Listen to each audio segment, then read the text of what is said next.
Paul, esclave de Jésus-Christ, apôtre appelé, mis à part pour l'évangile de Dieu, lequel il avait auparavant promis par ses prophètes dans de saintes Écritures, touchant son Fils, né de la semence de David selon la chair, déterminé Fils de Dieu en puissance selon l'Esprit de sainteté, par la résurrection des morts, Jésus-Christ notre Seigneur, par lequel nous avons reçu grâce et apostolat pour l'obéissance de la foi parmi toutes les nations, pour son nom, parmi lesquels vous aussi, vous êtes des appelés de Jésus-Christ.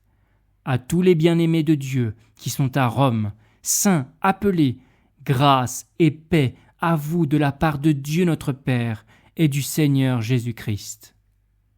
Premièrement, je rends grâce à mon Dieu, par Jésus-Christ, pour vous tous, de ce que votre foi est publiée dans le monde entier. Car Dieu, que je sers dans mon esprit dans l'évangile de son Fils, m'est témoin que sans cesse je fais mention de vous, demandant toujours dans mes prières, si en quelque manière, maintenant une fois, il me sera accordé par la volonté de Dieu d'aller vers vous. Car je désire ardemment de vous voir, afin de vous faire part de quelques dons de grâce spirituelle, pour que vous soyez affermis, c'est-à-dire pour que nous soyons consolés ensemble au milieu de vous, vous et moi, chacun par la foi qui est dans l'autre. Or, je ne veux pas que vous ignorez, frères, que je me suis souvent proposé d'aller vers vous, et que j'en ai été empêché jusqu'à présent, afin de recueillir quelques fruits parmi vous aussi, comme parmi les autres nations. Je suis débiteur envers les Grecs et envers les barbares, et envers les sages et envers les intelligents. Ainsi, pour autant qu'il dépend de moi, je suis tout prêt à vous annoncer l'Évangile, à vous aussi qui êtes à Rome. Car je n'ai point honte de l'Évangile, car il est la puissance de Dieu en salut à quiconque croit, et aux Juifs premièrement et aux Grecs. Car la justice de Dieu y est révélée sur le principe de la foi, pour la foi, selon qu'il est écrit « Or le juste vivra 2 fois ». Car la colère de Dieu est révélée du ciel contre toute impiété et toute iniquité des hommes qui possèdent la vérité tout en vivant dans l'iniquité. Parce que ce qui se peut connaître de Dieu est manifeste parmi eux, car Dieu le leur a manifesté. Car depuis la fondation du monde, ce qui ne se peut voir de lui, savoir et sa puissance éternelle et sa divinité, se discerne par le moyen de l'intelligence, par les choses qui sont faites, de manière à les rendre inexcusables.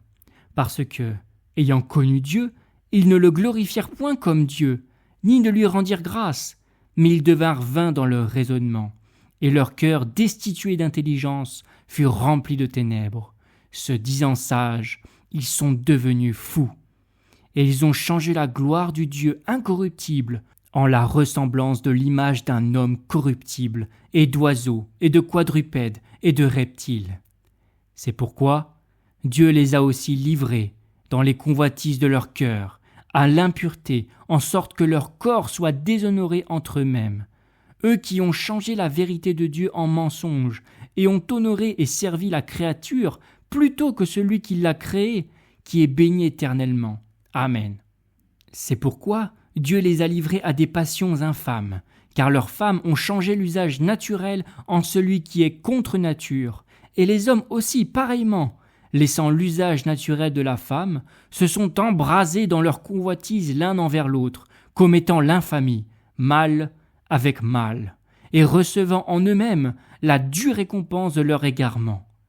Et comme ils n'ont pas eu de sens moral pour garder la connaissance de Dieu, Dieu les a livrés à un esprit réprouvé pour pratiquer des choses qui ne conviennent pas, étant remplis de toute injustice, de méchanceté, de cupidité, de malice, pleins d'envie, de meurtre, de querelles, de fraude, de mauvaises mœurs, délateurs, médisants, haïssables pour Dieu, outrageux, hautains, vantards, inventeurs de mauvaises choses, désobéissant à leurs parents, sans intelligence, ne tenant pas ce qu'ils ont promis, sans affection naturelle, sans miséricorde, et qui, ayant connu la juste sentence de Dieu, que ceux qui commettent de telles choses sont dignes de mort, non seulement les pratiquent, mais encore trouvent leur plaisir en ceux qui les commettent.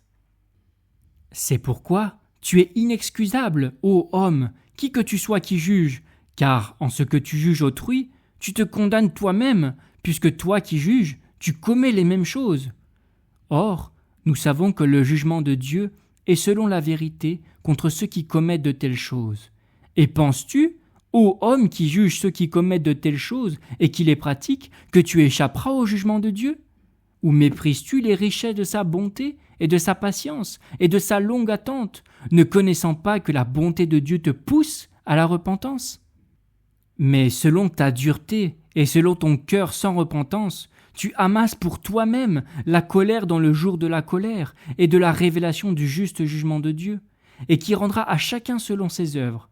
À ceux qui, en persévérant dans les bonnes œuvres, cherchent la gloire et l'honneur et l'incorruptibilité, la vie éternelle, mais à ceux qui sont disputeurs et qui désobéissent à la vérité et obéissent à l'iniquité, la colère et l'indignation.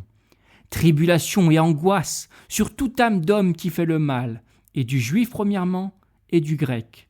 Mais gloire et honneur et paix à tout homme qui fait le bien, et aux juifs premièrement, et aux grecs, car il n'y a pas d'acception de personne auprès de Dieu. Car tous ceux qui ont péché sans loi périront aussi sans loi, et tous ceux qui ont péché sous la loi seront jugés par la loi, car ce ne sont pas les auditeurs de la loi qui sont justes devant Dieu, mais ce sont ceux qui accomplissent la loi qui seront justifiés. Car quand les nations qui n'ont point de loi font naturellement les choses de la loi, n'ayant pas de loi, elles sont loi à elles-mêmes, et elles montrent l'œuvre de la loi, écrite dans leur cœur, leur conscience rendant en même temps témoignage, et leurs pensées s'accusant entre elles, ou aussi s'excusant. Seront jugés, dis-je, au jour où Dieu jugera par Jésus-Christ les secrets des hommes, selon mon évangile. Or, si toi, tu portes le nom de juif, et que tu te reposes entièrement sur la loi, et que tu te glorifies en Dieu, et que tu connaisses la volonté, et que tu saches discerner les choses excellentes, étant instruit par la loi, et que tu crois que tu es conducteur d'aveugles, lumière de ceux qui sont dans les ténèbres, instructeur des hommes dépourvus d'intelligence, maître des petits enfants, ayant la formule de la connaissance et de la vérité dans la loi, toi donc, qui enseignes les autres, ne t'enseignes-tu pas toi-même? Toi qui prêches qu'on ne doit pas dérober, dérobes-tu? Toi qui dis qu'on ne doit pas commettre adultère, commets-tu adultère? Toi qui as en abomination les idoles, commets-tu des sacrilèges? Toi qui te glorifies en la loi, déshonores-tu Dieu par la transgression de la loi? Car le nom de Dieu est blasphémé à cause de vous parmi les nations, comme il est écrit. Car en effet, la circoncision est profitable si tu accomplis la loi. Mais si tu es transgresseur de la loi, ta circoncision est devenue incirconcision. Si donc l'incirconcision garde les exigences de la loi, son incirconcision ne sera-t-elle pas comptée pour circoncision? Et l'incirconcision qu'il est par nature, en accomplissant la loi, ne te jugera-t-elle pas, toi qui, dans la lettre et la circoncision, es transgresseur de la loi? Car celui-là n'est pas juif qu'il est au dehors, et celle-là n'est pas la circoncision qu'il est au dehors dans la chair, mais celui-là est juif qu'il est au dedans, et la circoncision est du cœur, en esprit, non pas dans la lettre. Et la louange de ce juif ne vient pas des hommes, mais de Dieu. Quel est donc l'avantage du juif? Ou quel est le profit de la circoncision? Grand de toute manière, et d'abord en ce que les oracles de Dieu leur ont été confiés. Quoi donc? Si quelques-uns n'ont pas cru, leur incrédulité annulera-t-elle la fidélité de Dieu? Qu'ainsi n'advienne, mais que Dieu soit vrai, et tout homme menteur, selon ce qui est écrit, en sorte que tu sois justifié dans tes paroles, et que tu aies gain de cause quand tu es jugé. Mais si notre injustice constate la justice de Dieu, que dirons-nous? Dieu est-il injuste quand il donne cours à la colère? Je parle selon l'homme. Qu'ainsi n'advienne, puisqu'alors, comment Dieu jugera-t-il le monde? Car si la vérité de Dieu dans mon mensonge a abondé pour sa gloire, pourquoi moi aussi suis-je encore jugé comme pécheur? Et non comme nous sommes calomnieusement accusés et que quelques-uns prétendent que nous disons « Faisons du mal, afin qu'arrive le bien », desquels le jugement est juste. Quoi donc? Sommes-nous plus excellents? Nullement.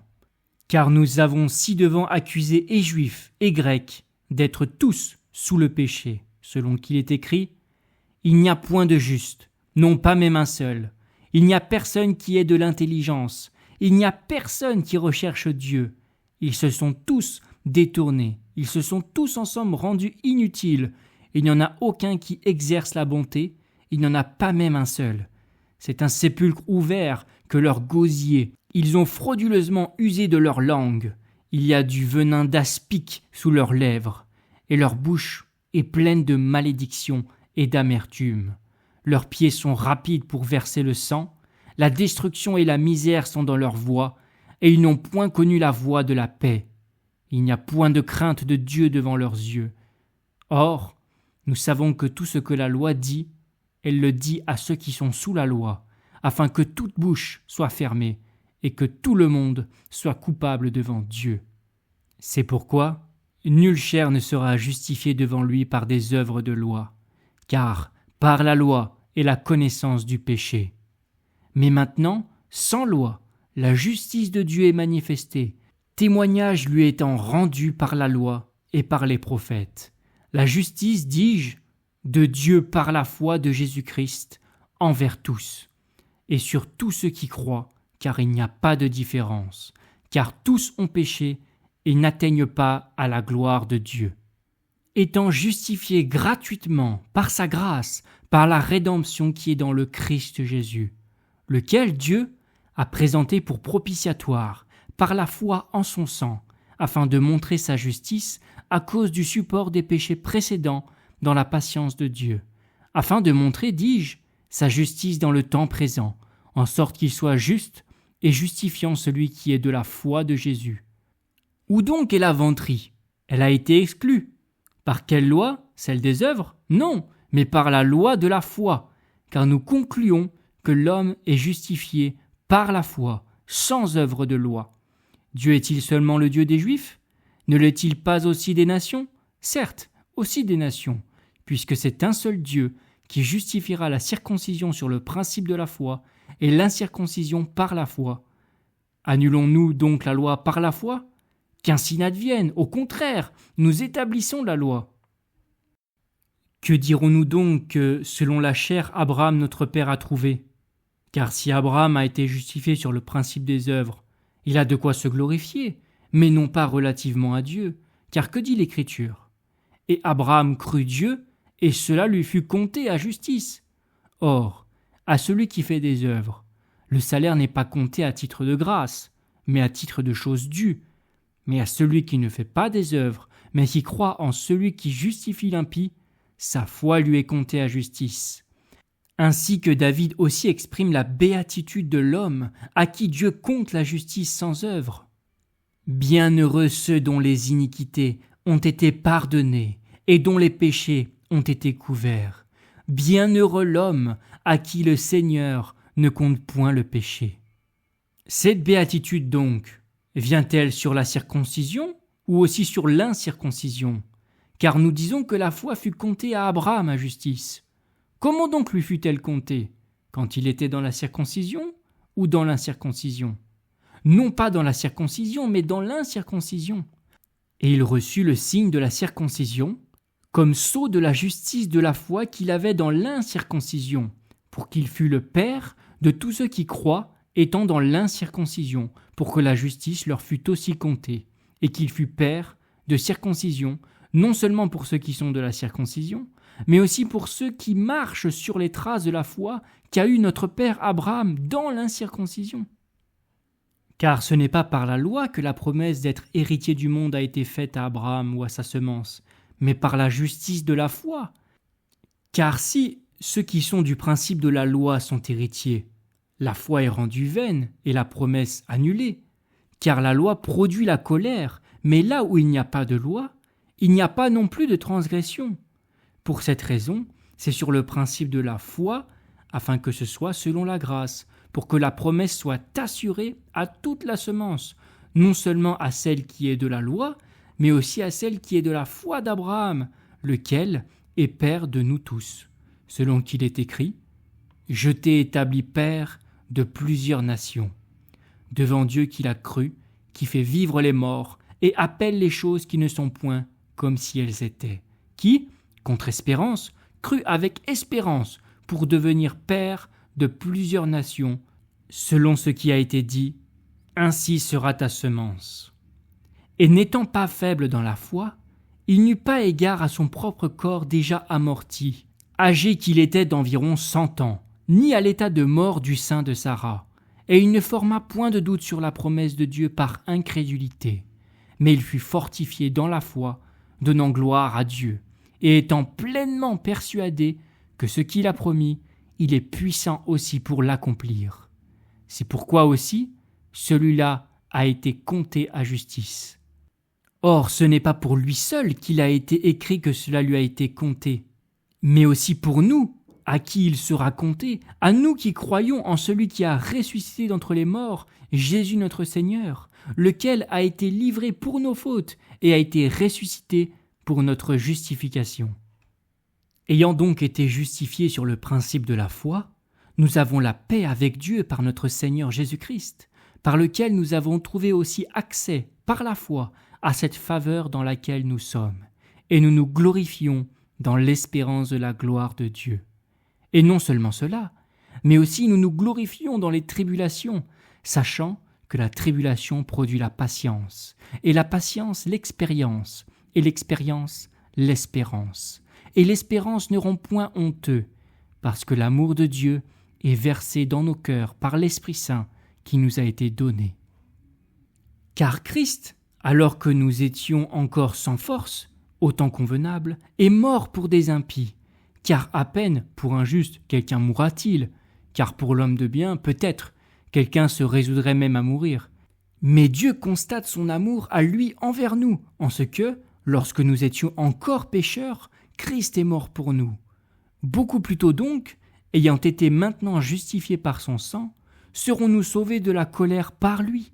Car si étant ennemis, nous avons été réconciliés avec Dieu par la mort de son Fils, beaucoup plus tôt, ayant été réconciliés, serons-nous sauvés par sa vie. Et non seulement cela, mais aussi nous nous glorifions en Dieu par notre Seigneur Jésus-Christ, par lequel nous avons maintenant reçu la réconciliation.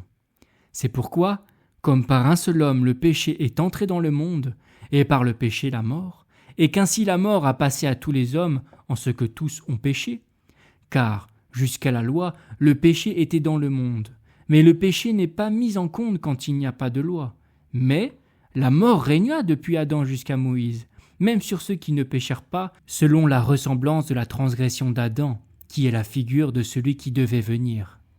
Mais n'en est-il pas du don de grâce comme de la faute ? Car, si par la faute d'un seul, plusieurs sont morts, beaucoup plutôt la grâce de Dieu et le don ont abondé envers plusieurs, par la grâce qui est d'un seul homme, Jésus-Christ. Et n'en est-il pas du don comme de ce qui est arrivé par un seul qui a péché ? Car le jugement vient d'un seul en condamnation, mais le don de grâce de plusieurs fautes en justification. Car si par la faute d'un seul, la mort a régné par un seul, beaucoup plutôt ceux qui reçoivent l'abondance de la grâce et du don de la justice régneront-ils en vie par un seul, Jésus-Christ. Ainsi donc, comme par une seule faute les conséquences de cette faute furent envers tous les hommes en condamnation, ainsi aussi par une seule justice les conséquences de cette justice furent envers tous les hommes en justification de vie. Car comme par la désobéissance d'un seul homme plusieurs ont été constitués pécheurs, ainsi aussi par l'obéissance d'un seul, plusieurs seront constitués justes. Or, la loi est intervenue afin que la faute abondât, mais là où le péché abondait, la grâce a surabondé, afin que comme le péché a régné par la mort, ainsi aussi la grâce régna par la justice pour la vie éternelle par Jésus-Christ notre Seigneur. Que dirons-nous donc ? Demeurerions-nous dans le péché afin que la grâce abonde ? Qu'ainsi n'advienne ! Nous qui sommes morts au péché, comment vivrons-nous encore dans le péché ? Ignorez-vous que nous tous qui avons été baptisés pour le Christ, Jésus, nous avons été baptisés pour sa mort ? Nous avons donc été ensevelis avec lui par le baptême, pour la mort, afin que comme Christ a été ressuscité d'entre les morts par la gloire du Père, ainsi nous aussi nous marchions en nouveauté de vie. Car si nous avons été identifiés avec lui dans la ressemblance de sa mort, nous le serons donc aussi dans la ressemblance de sa résurrection. Sachant ceci, que notre vieil homme a été crucifié avec lui, afin que le corps du péché soit annulé, pour que nous ne servions plus le péché.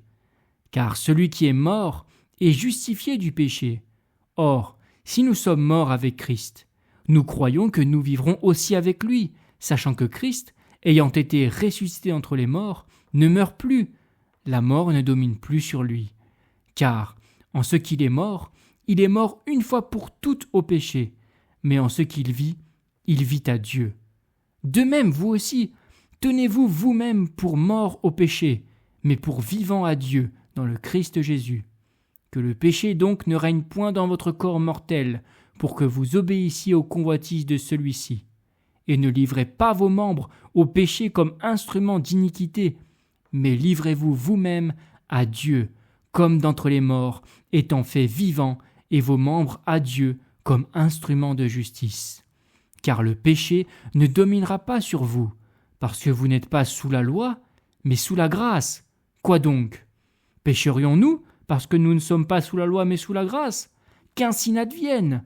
Ne savez-vous pas qu'à quiconque vous vous livrez vous-même comme esclave pour obéir, vous êtes esclave de celui à qui vous obéissez, soit du péché pour la mort, soit de l'obéissance pour la justice.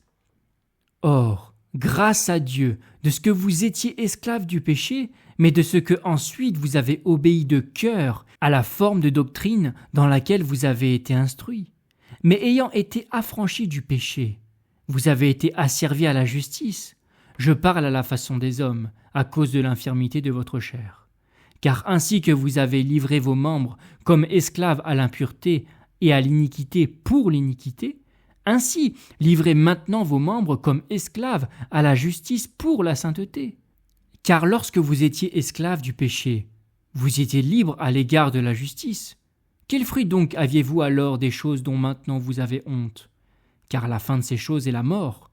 Mais maintenant, ayant été affranchis du péché et asservis à Dieu, vous avez votre fruit dans la sainteté et pour fin la vie éternelle. Car les gages du péché, c'est la mort, mais le don de grâce de Dieu, c'est la vie éternelle dans le Christ Jésus notre Seigneur. Ignorez-vous, frères, car je parle à gens qui entendent ce que c'est que la loi a autorité sur l'homme aussi longtemps qu'il vit?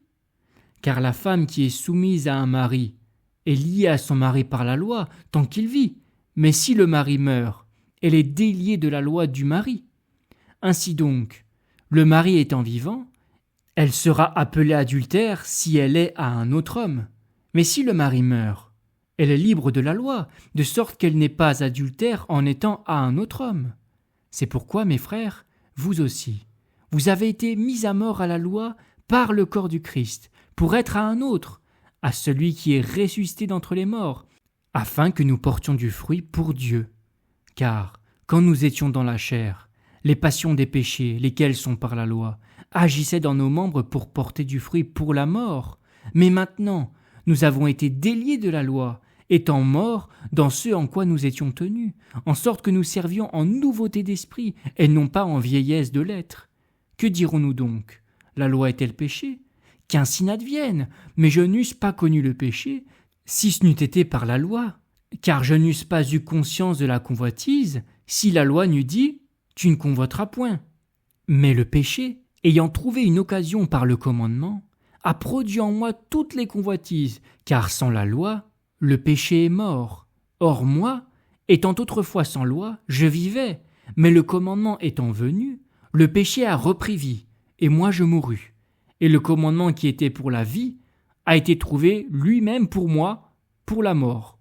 Car le péché, ayant trouvé une occasion par le commandement, me séduisit, et par lui me tua. La loi donc est sainte, et le commandement est saint, et juste, et bon. Ce qui est bon, est-il donc devenu pour moi la mort? Qu'ainsi n'advienne, mais le péché, afin qu'il parût péché, m'a causé la mort par ce qui est bon, afin que le péché devint par le commandement excessivement pécheur. Car nous savons que la loi est spirituelle, mais moi, je suis charnel, vendu au péché, car ce que je fais, je ne le reconnais pas, car ce n'est pas ce que je veux que je fais, mais ce que je hais, je le pratique. Or, si c'est ce que je ne veux pas que je pratique, J'approuve la loi, reconnaissant qu'elle est bonne.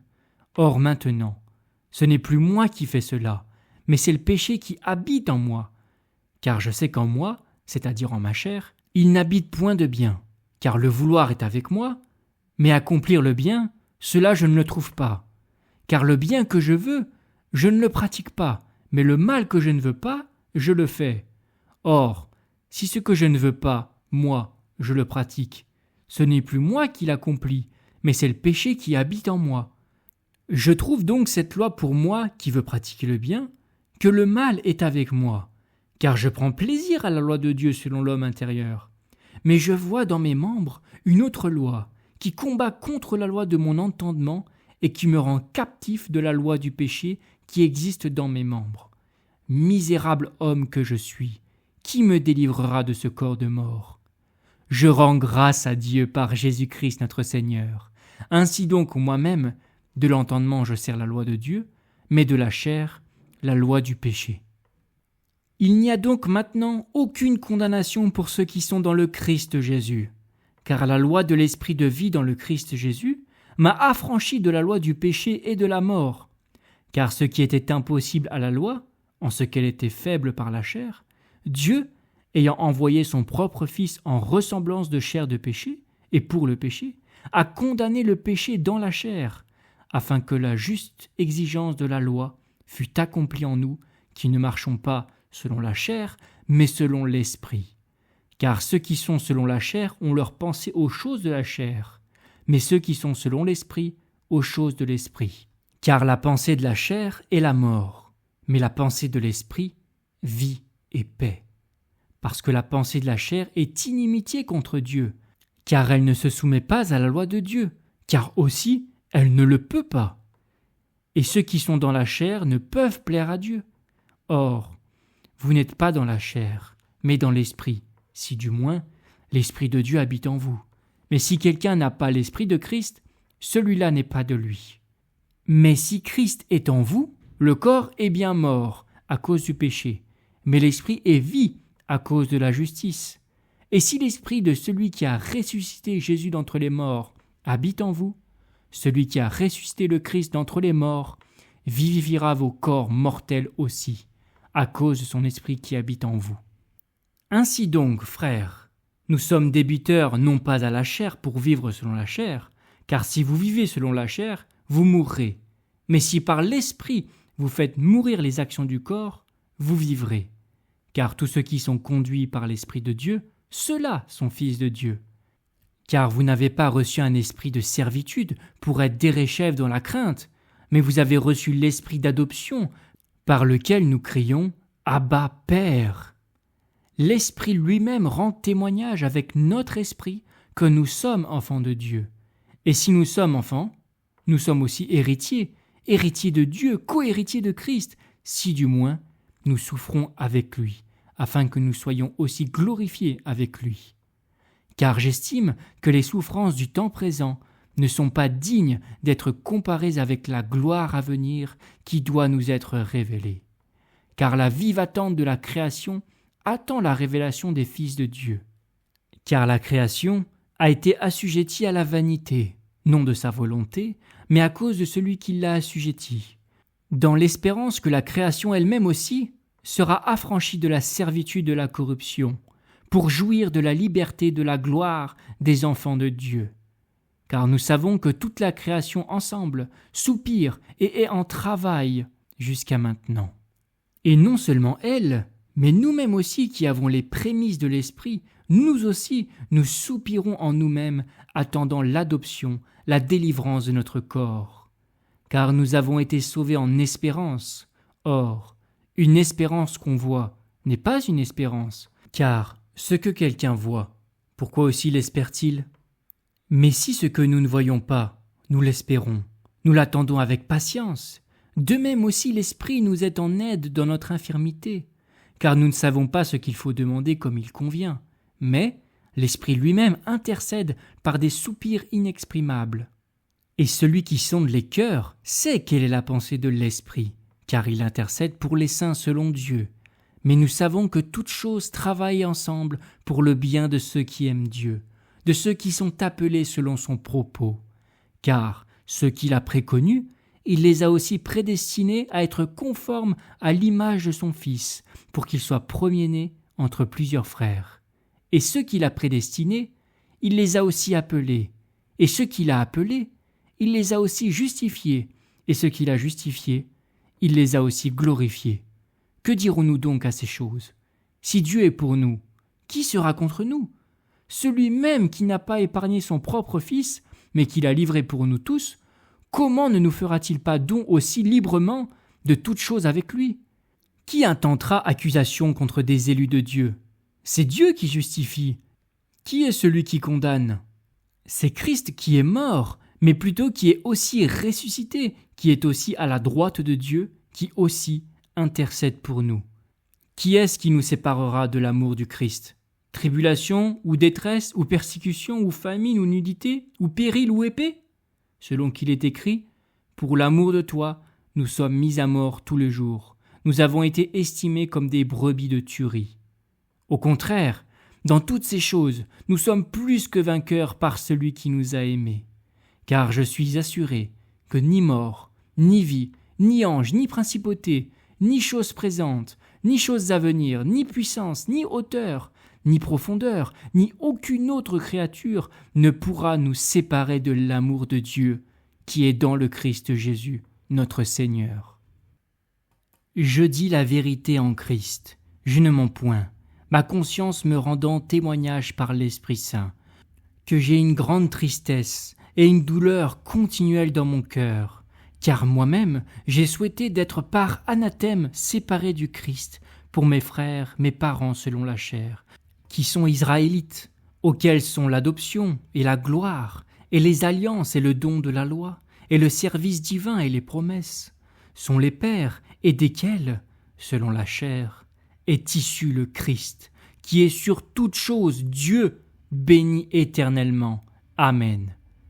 Ce n'est pas cependant comme si la parole de Dieu avait été sans effet, car tous ceux qui sont issus d'Israël ne sont pas Israël. Aussi, pour être la semence d'Abraham, ils ne sont pas tous enfants, mais en Isaac te sera appelée une semence, c'est-à-dire ce ne sont pas les enfants de la chair qui sont enfants de Dieu, mais les enfants de la promesse sont comptés pour semence. Car cette parole est une parole de promesse. En cette saison-ci, je viendrai, et Sarah aura un fils.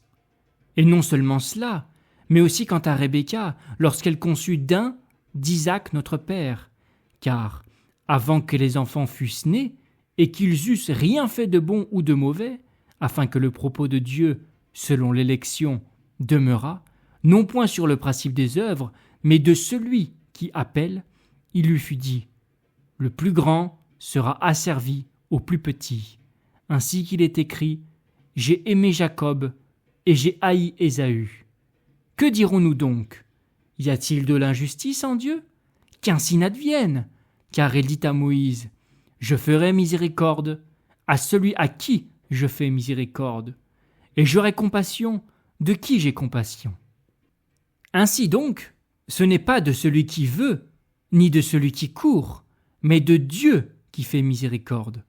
Car l'Écriture dit au Pharaon « C'est pour cela même que je t'ai suscité pour montrer en toi ma puissance, et pour que mon nom soit publié dans toute la terre. » Ainsi donc, il fait miséricorde à qui il veut, et il endurcit qui il veut. Tu me diras donc, pourquoi se plaint-il encore? Car qui est-ce qui a résisté à sa volonté? Mais plutôt, toi, ô homme, qui es-tu qui conteste contre Dieu? La chose formée, dira-t-elle à celui qui l'a formée, pourquoi m'as-tu ainsi faite? Le potier n'a-t-il pas pouvoir sur l'argile pour faire de la même masse un vase à honneur et un autre à déshonneur? Et si Dieu, voulant montrer sa colère et faire connaître sa puissance, a supporté avec une grande patience des vases de colère tout préparés pour la destruction, et afin de faire connaître les richesses de sa gloire dans des vases de miséricorde qu'il a préparés d'avance pour la gloire, lesquels aussi il a appelés, savoir nous, non seulement d'entre les Juifs, mais aussi d'entre les nations, comme aussi il dit dans Osée « J'appellerai mon peuple celui qui n'était pas mon peuple, et bien-aimé celle qui n'était pas bien-aimée. Et il arrivera que dans le lieu où il leur a été dit « Vous n'êtes pas mon peuple », là, ils seront appelés « fils du Dieu vivant ». Mais Ésaïe s'écrie au sujet d'Israël « Quand le nombre des fils d'Israël serait comme le sable de la mer, le résidu seul sera sauvé.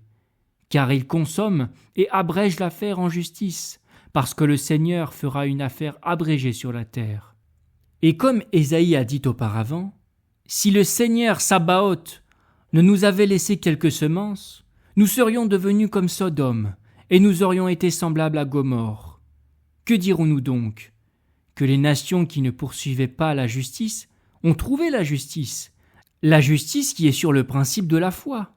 Mais Israël, poursuivant une loi de justice, n'est point parvenu à cette loi. Pourquoi ? Parce que ce n'a point été sur le principe de la foi, mais comme sur le principe des œuvres, car ils ont heurté contre la pierre d'achoppement.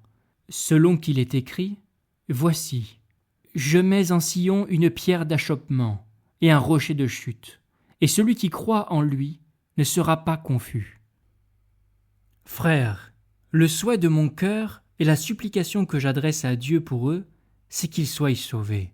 Car je leur rends témoignage qu'ils ont du zèle pour Dieu, mais non selon la connaissance.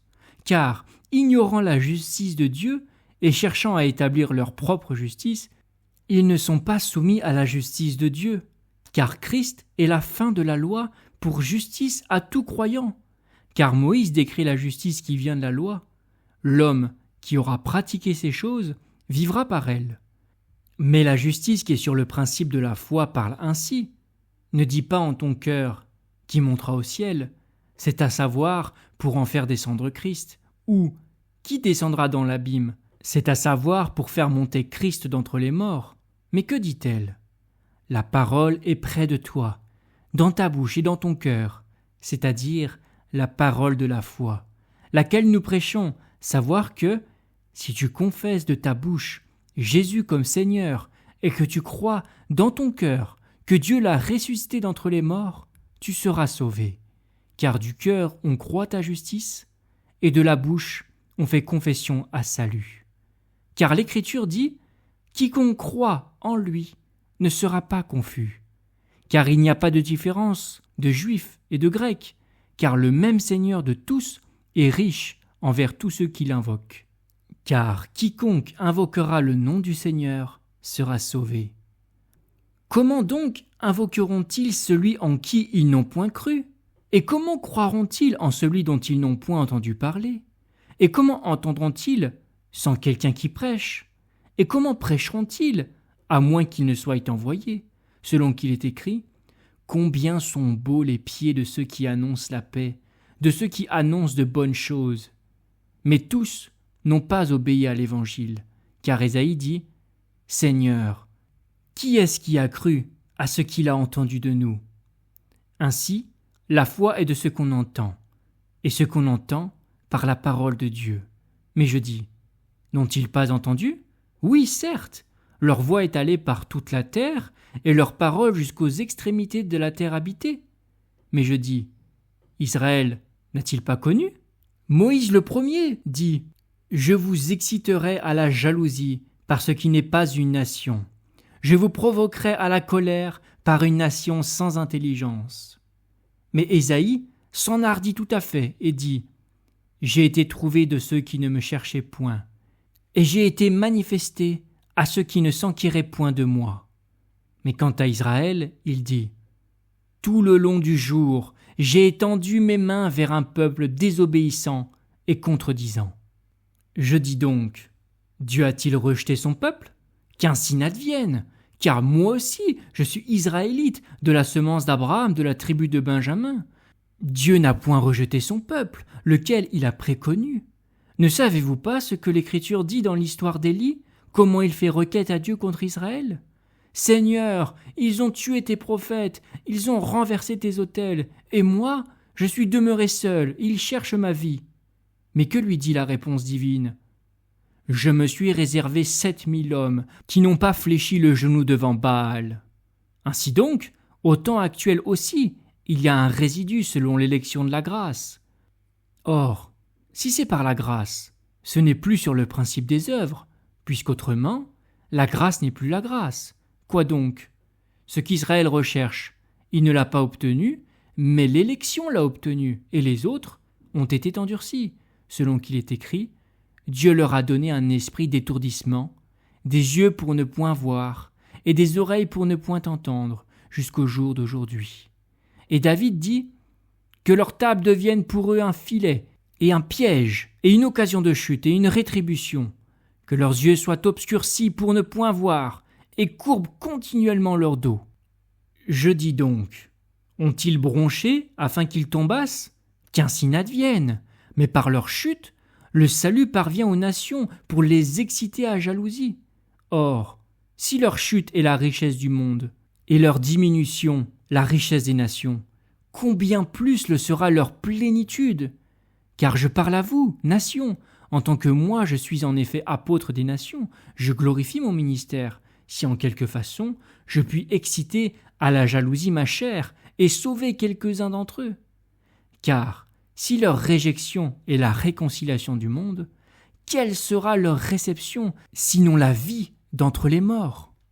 Or, si les prémices sont saintes, la masse l'est aussi, et si la racine est sainte, les branches le sont aussi. Or, si quelques-unes des branches ont été arrachées, et si toi, qui étais un olivier sauvage, as été hanté au milieu d'elles et est devenu coparticipant de la racine et de la graisse de l'olivier, ne te glorifie pas contre les branches, mais si tu te glorifies, ce n'est pas toi qui portes la racine, mais c'est la racine qui te porte. Tu diras donc, les branches ont été arrachées afin que moi je fusse hanté. Bien, elles ont été arrachées pour cause d'incrédulité, et toi tu es debout par la foi. Ne t'enorgueillis pas, mais crains. Si en effet Dieu n'a pas épargné les branches qui sont telles selon la nature, qui ne t'épargne pas non plus.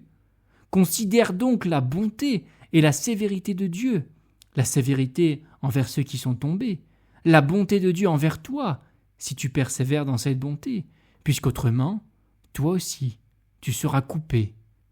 Et eux aussi, s'ils ne persévèrent pas dans l'incrédulité, ils seront hantés, car Dieu est puissant pour les hanter de nouveau. Car si toi, tu as été coupé de l'olivier qui, selon la nature, était sauvage, et a été hanté contre nature sur l'olivier franc, combien plus, qui en sont selon la nature, seront-ils hantés sur leur propre olivier? Je ne veux pas, frères, que vous ignorez ce mystère-ci, afin que vous ne soyez pas sages à vos propres yeux. C'est qu'un endurcissement partiel est arrivé à Israël, jusqu'à ce que la plénitude des nations soit entrée. Et ainsi, tout Israël sera sauvé, selon qu'il est écrit « Le libérateur viendra de Sion, il détournera de Jacob l'impiété. Et c'est là l'alliance de ma part pour eux, lorsque j'ôterai leurs péchés. » En ce qui concerne l'Évangile, ils sont ennemis à cause de vous, mais en ce qui concerne l'élection, ils sont bien-aimés à cause des pères. Car les dons de grâce et l'appel de Dieu sont sans repentir. Car comme vous aussi, vous avez été autrefois désobéissants à Dieu, et que maintenant vous êtes devenus des objets de miséricorde par la désobéissance de ceux-ci, de même ceux-ci ont été maintenant désobéissants à votre miséricorde, afin qu'eux aussi deviennent des objets de miséricorde. Car Dieu a renfermé tout, juifs et nations, dans la désobéissance, afin de faire miséricorde à tous. Ô profondeur des richesses et de la sagesse et de la connaissance de Dieu, que ses jugements sont insondables et ses voies introuvables. Car qui a connu la pensée du Seigneur? Ou qui a été son conseiller? Ou qui lui a donné le premier, et il lui sera rendu? Car de lui, et par lui, et pour lui sont toutes choses. À lui soit la gloire éternellement. Amen. Je vous exhorte donc, frères, par les compassions de Dieu, à présenter vos corps en sacrifice vivant, saint, agréable à Dieu, ce qui est votre service intelligent. Et ne vous conformez pas à ce siècle, mais soyez transformés par le renouvellement de votre entendement, pour que vous discerniez quelle est la volonté de Dieu, bonne, et agréable et parfaite. Car, par la grâce qui m'a été donnée, je dis à chacun de ceux qui sont parmi vous de ne pas avoir une haute pensée de lui-même, au-dessus de celle qu'il convient d'avoir, mais de penser de manière à avoir de saines pensées, selon la mesure de foi que Dieu a départie à chacun. Car, comme dans un seul corps nous avons plusieurs membres, et que tous les membres n'ont pas la même fonction, ainsi, nous qui sommes plusieurs, sommes un seul corps en Christ, et chacun individuellement membre l'un de l'autre. Or, ayant des dons de grâce différents, selon la grâce qui nous a été donnée, soit la prophétie, prophétisons, selon la proportion de la foi, le service, soyons occupés du service, soit celui qui enseigne, qu'il s'applique à l'enseignement, soit celui qui exhorte, à l'exhortation, celui qui distribue, qu'il le fasse en simplicité, celui qui est à la tête, qu'il conduise soigneusement, celui qui exerce la miséricorde, qu'il le fasse joyeusement. Que l'amour soit sans hypocrisie, ayez en horreur le mal, tenez ferme au bien. Quant à l'amour fraternel, soyez pleins d'affection les uns pour les autres. Quant à l'honneur, étant les premiers à le rendre aux autres. Quant à l'activité, pas paresseux, fervent en esprit, servant le Seigneur. Vous réjouissant dans l'espérance, patient dans la tribulation, persévérant dans la prière, subvenant aux nécessités des saints, vous appliquant à l'hospitalité. Bénissez ceux qui vous persécutent, bénissez et ne maudissez pas. Réjouissez-vous avec ceux qui se réjouissent, et pleurez avec ceux qui pleurent, ayant les uns envers les autres un même sentiment, ne pensant pas aux choses élevées, mais vous associant aux humbles. Ne soyez pas sages à vos propres yeux, ne rendant à personne mal pour mal, vous proposant ce qui est honnête devant tous les hommes, s'il est possible, autant que cela dépende de vous, vivant en paix avec tous les hommes. Ne vous vengeant pas vous-même, bien-aimés, mais laissez agir la colère, car il est écrit « À moi la vengeance, moi je rendrai, dit le Seigneur. » Si donc ton ennemi a faim, donne-lui à manger. S'il a soif, donne-lui à boire, car en faisant cela, tu entasseras des charbons de feu sur sa tête. Ne sois pas surmonté par le mal, mais surmonte le mal par le bien. Que toute âme se soumette aux autorités qui sont au-dessus d'elle, car il n'existe pas d'autorité si ce n'est de par Dieu, et celles qui existent sont ordonnées de Dieu, de sorte que celui qui résiste à l'autorité résiste à l'ordonnance de Dieu, et ceux qui résistent feront venir un jugement sur eux-mêmes. Car les magistrats ne sont pas une terreur pour une bonne œuvre, mais pour une mauvaise. Or, veux-tu ne pas craindre l'autorité ? Fais le bien, et tu recevras d'elle de la louange, car le magistrat est serviteur de Dieu pour ton bien. Mais si tu fais le mal, crains, car il ne porte pas l'épée en vain, car il est serviteur de Dieu, vengeur pour exécuter la colère sur celui qui fait le mal. C'est pourquoi il est nécessaire d'être soumis, non seulement à cause de la colère, mais aussi à cause de la conscience, car c'est pour cela que vous payez aussi les tributs, car ils sont ministres de Dieu, s'employant constamment à cela même. Rendez à tous ce qui leur est dû. À qui le tribut, à qui le péage, à qui la crainte, à qui l'honneur. Ne devez rien à personne, sinon de vous aimer les uns les autres, car celui qui aime les autres a accompli la loi. Car ce qui est dit, tu ne commettras point d'adultère, tu ne tueras point, tu ne déroberas point, tu ne convoiteras point, et tout autre commandement qu'il puisse y avoir est résumé dans cette parole-ci. Tu aimeras ton prochain comme toi-même. L'amour ne fait point de mal au prochain. L'amour, donc, est la somme de la loi. Et encore ceci, connaissant le temps, que c'est déjà l'heure de nous réveiller du sommeil, car maintenant le salut est plus près de nous que lorsque nous avons cru. La nuit est fort avancée, et le jour s'est approché. Rejetons donc les œuvres des ténèbres, et revêtons les armes de la lumière. Conduisons-nous honnêtement comme de jour, non point en orgie, ni en ivrognerie, non point en impudicité, ni en débauche, non point en querelle, ni en envie, mais revêtez le Seigneur Jésus-Christ, et ne prenez pas soin de la chair pour satisfaire à ses convoitises. Or, quant à celui qui est faible en foi, recevez-le, non pas pour la décision de questions douteuses. L'un croit pouvoir manger de toutes choses, l'autre qui est faible mange des herbes, que celui qui mange ne méprise pas celui qui ne mange pas, et que celui qui ne mange pas ne juge pas celui qui mange, car Dieu l'a reçu. Qui es-tu, toi, qui juge le domestique d'autrui? Il se tient debout ou il tombe pour son propre maître, et il sera tenu debout, car le Seigneur est puissant pour le tenir debout. L'un estime un jour plus qu'un autre jour, et l'autre estime tous les jours égaux? Que chacun soit pleinement persuadé dans son propre esprit.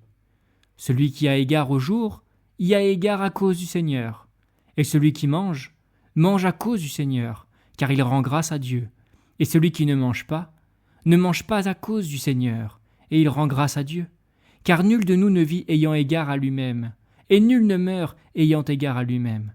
Mais, soit que nous vivions, nous vivons ayant égard au Seigneur, soit que nous mourions, nous mourrons ayant égard au Seigneur. Soit donc que nous vivions, soit que nous mourions, nous sommes du Seigneur.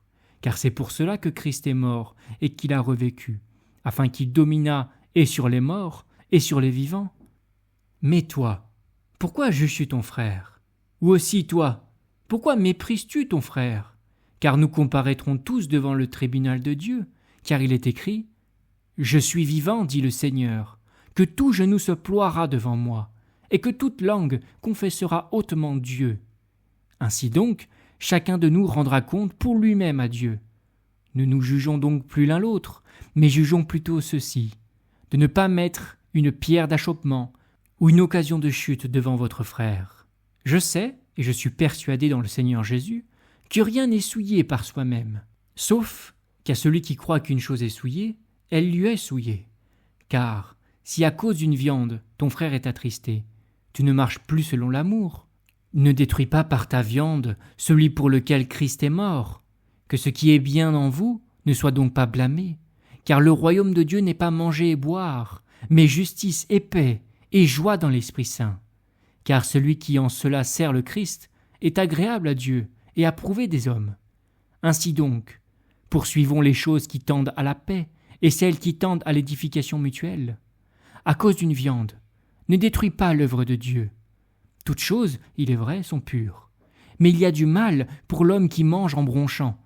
Il est bon de ne pas manger de chair, de ne pas boire de vin, et de ne faire aucune chose en laquelle ton frère bronche, ou est scandalisé, ou est faible. Toi, tu as de la foi. Et la part de vers toi-même devant Dieu. Bienheureux est celui qui ne se juge pas lui-même en ce qu'il approuve. Mais celui qui hésite, s'il mange, est condamné, parce qu'il n'agit pas sur un principe de foi. Or, tout ce qui n'est pas sur le principe de la foi est péché. Or, nous devons, nous les forts, porter les infirmités des faibles, et non pas nous plaire à nous-mêmes, que chacun de nous cherche à plaire à son prochain, en vue du bien pour l'édification. Aussi le Christ n'a point cherché à plaire à lui-même, mais selon qu'il est écrit, « Les outrages de ceux qui t'outragent sont tombés sur moi. » Car toutes les choses qui ont été écrites auparavant ont été écrites pour notre instruction, afin que, par la patience et par la consolation des Écritures, nous ayons espérance. Or, le Dieu de patience et de consolation vous donne d'avoir entre vous un même sentiment, selon le Christ Jésus, afin que, d'un commun accord, d'une même bouche, vous glorifiez le Dieu et Père de notre Seigneur Jésus-Christ. C'est pourquoi, recevez-vous les uns les autres, comme aussi le Christ vous a reçu à la gloire de Dieu. Car je dis que Jésus-Christ a été serviteur de la circoncision, pour la vérité de Dieu, pour la confirmation des promesses faites au Père, pour que les nations glorifiassent Dieu pour la miséricorde selon qu'il est écrit. C'est pourquoi je te célébrerai parmi les nations, et je psalmodierai à ton nom. Et encore il dit, Nations, réjouissez-vous avec son peuple. Et encore, louez le Seigneur, vous toutes les nations, et que tous les peuples le célèbrent. Et encore Ésaïe dit, Il y aura la racine de Jessé, et il y en aura un qui s'élèvera pour gouverner les nations. C'est en lui que les nations espéreront. Or, que le Dieu d'espérance vous remplisse de toute joie et paix en croyant, pour que vous abondiez en espérance par la puissance de l'Esprit Saint. Or, je suis persuadé, mes frères, moi-même aussi à votre égard, que vous-même aussi vous êtes pleins de bonté, remplis de toute connaissance et capables de vous exhorter l'un l'autre. Mais Je vous écris en quelque sorte plus hardiment, frères, comme réveillant vos souvenirs à cause de la grâce qui m'a été donnée par Dieu, pour que je sois ministre du Christ, Jésus envers les nations, exerçant la sacrificature dans l'évangile de Dieu, afin que l'offrande des nations soit agréable, étant sanctifiée par l'Esprit Saint. J'ai donc de quoi me glorifier dans le Christ Jésus, dans les choses qui concernent Dieu, car je n'oserais rien dire que Christ n'ait accompli par moi pour l'obéissance des nations, par parole et par œuvre, par la puissance de miracles et de prodiges, par la puissance de l'Esprit de Dieu, de sorte que, depuis Jérusalem et tout alentour jusqu'en Illyrie, j'ai pleinement annoncé l'évangile du Christ, mais aussi m'attachant à évangéliser, non pas là où Christ avait prêché, afin que je n'édifiasse pas sur le fondement d'autrui, mais selon qu'il est écrit, « Ceux à qui il n'a pas été annoncé verront, et ceux qui n'ont pas entendu comprendront. » C'est pourquoi aussi j'ai été souvent empêché d'aller vers vous, mais maintenant, n'ayant plus de sujet de m'arrêter dans ces pays-ci, et ayant depuis plusieurs années un grand désir d'aller vers vous, pour le cas où je me rendrai en Espagne, car j'espère que je vous verrai à mon passage, et que vous me ferez la conduite de ce côté-là, quand j'aurai d'abord un peu joui de vous. Mais à présent, je vais à Jérusalem, étant occupé au service des saints, car la Macédoine et l'Achaïe ont trouvé bon de subvenir, par une contribution, aux besoins des pauvres d'entre les saints qui sont à Jérusalem.